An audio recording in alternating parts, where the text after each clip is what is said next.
সুজন চক্রবর্তী যতটা হেড়ো, সৌগতবাবুও ততটা হেড়ো।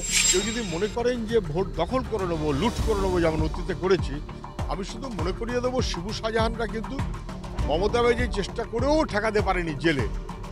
অনুব্রতরা কিন্তু জেলে। দেখুন, আমি কখনো প্রতিপক্ষ প্রার্থী সম্পর্কে এসব কথা বলি না।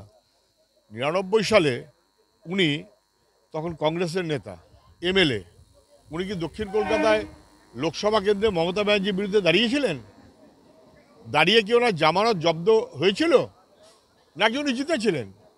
যখন যে যা বলবেন, খেয়াল রাখবেন সামনে একটা আয়না থাকলে নিজের মুখটাও দেখা উচিত। যদি এমন হয় যে কোনো একবার নির্বাচনে আমি হেরেছি, কোনো একবার নির্বাচনে আমি জিতেছি, যদি তাই হয় তাহলে সৌগতবাবুও কখনো হেরেছেন, কখনো জিতেছেন। সৌগতবাবু তো কলকাতায় হেরে গেছিলেন বলেই তো বনগাঁয় গেছিলেন। দক্ষিণ কলকাতায় হেরে গেছিলেন মমতা ব্যানার্জির কাছেই, এখন উনি মমতা ব্যানার্জির ভক্ত হয়েছেন। আমার প্রতিপক্ষ প্রার্থী শিলভদ্রবাবু কখনো জিতেছেন, কখনো হেরেছেন। লড়াই থাকলে হার জিত থাকবেই, কিন্তু তার জন্য যদি কেউ কাউকে হেরো বলে তাহলে বুঝতে হবে সে কিন্তু নিজেও হেরো। ৯৯ সালের লোকসভার প্রার্থী দক্ষিণ কলকাতা মমতা ব্যানার্জির বিরুদ্ধে কংগ্রেসের হয়ে, তার নাম কিন্তু সৌগত রায়। মনে রাখবেন ৭৮ সালে জিতে আসার পর ৮০ সালে ব্যারাকপুরে কিন্তু উনি হেরে গেছেন।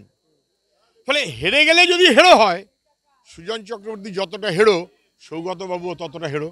দেখুন, ভোটের ব্যালট বাক্সে পড়বে কিনা সেটা নির্বাচন কমিশন বুঝতে পারবে, বা নির্বাচন কমিশনের দায়িত্ব যে তারা কি মানুষের মনের সারাটা ভোটের বাক্সে ফেলাবার মেকানিজম করতে পারে, ওটা তো নির্বাচন কমিশনের কাজ।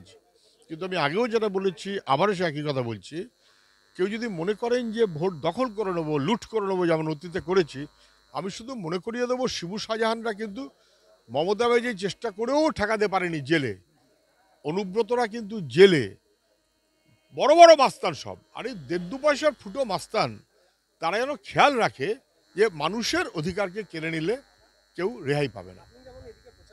এটা ২০২৪ সাল, মনে রাখবেন। খুবই ভালো, সারা তো খুব ভালো। আমি আজকে কিছুক্ষণ এই কর্মসূচি রেখেছি যে স্টেশনে নিত্যযাত্রীদের সঙ্গে কথা বলা। এরাও নানান কষ্টে থাকেন।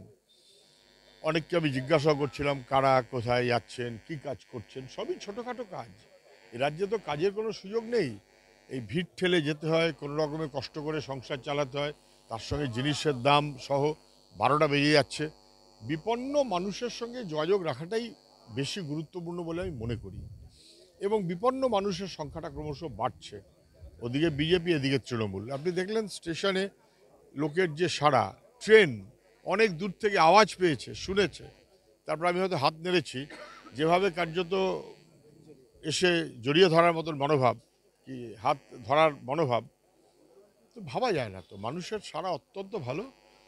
আমার শুভেচ্ছা জানানো, ভরসা চাওয়া, আমার তো খুব ভালো লাগলো।